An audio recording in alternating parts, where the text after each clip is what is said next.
Hi, everyone. My name is Jessica Goulet, and last quarter I interned with the King County Office of Emergency Management as a climate change and natural hazard project development intern to better understand what are some of the challenges associated with hazard mitigation planning and how can we overcome them as we consider the greater implications of climate change. So for those that don't know, hazard mitigation planning essentially serves as guidelines for communities to help them prepare for natural disasters in their area through, and this is important, mitigation and adaptation. An example of a hazard mitigation project that is currently underway in rural Kittitas County is this irrigation canal. It is being constructed to help with seasonal droughts that are predicted to be more prevalent in eastern Washington due to decreased snowpack in the mountains as a result of climate change. Other examples happening in Washington include retrofitting water towers for earthquakes and increasing the size of culverts for increased precipitation. An example of what a hazard mitigation plan is not is a tsunami evacuation route, because that is more geared towards emergency response plans. So here's another question. How many of you have heard about climate change? So unfortunately, it's not going anywhere. And in fact, climate change is only going to continue to exacerbate these natural disasters that we're experiencing right now. These disasters include flooding, extreme weather, wildfires, and extreme drought and heat as seen below in the images. This is going to continue to have long-lasting consequences for future generations. And so that's why I wanted to focus my research is to better understand these challenges so that we can better prepare current communities and those that are to come after to help them better be prepared to live in a climate-altered future. So during my internship, I spent a good deal of time understanding about what the basics of a hazard mitigation plan were and how they're used to benefit communities. I also hosted 7 interviews with hazard mitigation experts to learn how they're considering the impacts of climate change within their communities they represent. And I also conducted literature reviews and analyzed them to better understand some of the challenges with writing hazard mitigation plans and how we can make hazard mitigation plans more beneficial to communities that need them the most. Here's a picture of me doing some research and learning all that there is to know about hazard mitigation plans. So through all of that, I was able to come to the conclusion of there's about 7 main challenges associated with hazard mitigation plans.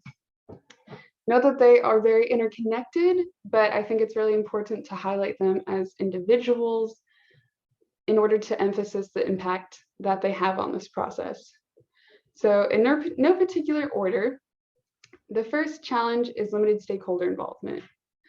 And this essentially means that community plans need to represent the needs of the entire community, but right now, critical stakeholder perspectives are not always included in these plans.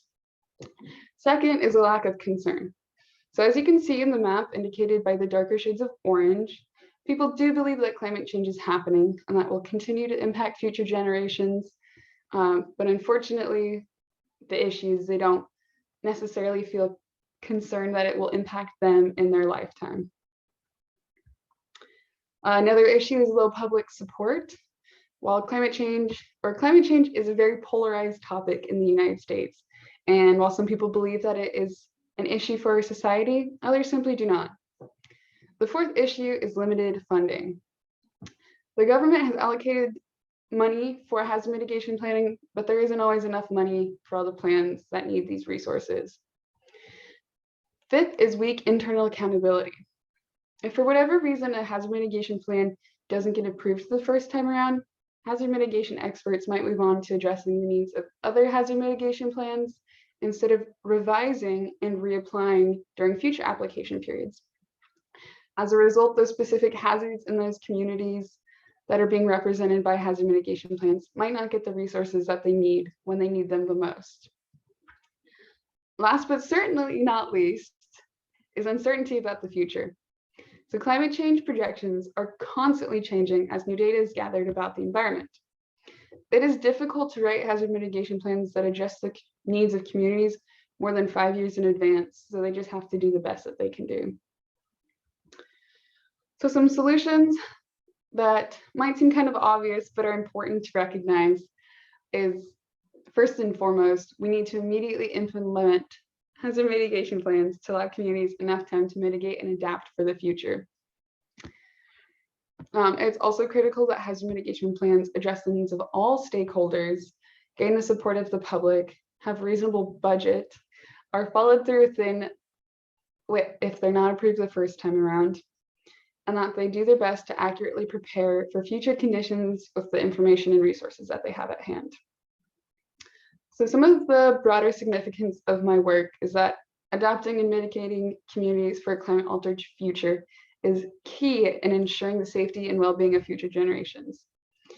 Communities with hazard mitigation plans need to focus on collaboration, which in this case is when agencies and stakeholders work together to make appropriate decisions in the planning and implementation process, and diffusion, which is the sharing of ideas between communities as they relate to hazard mitigation plans over time and space. Last but not least, the public needs to be more involved with the conversations that are happening around climate change in their communities, and they need to actively advocate for action within their local governments.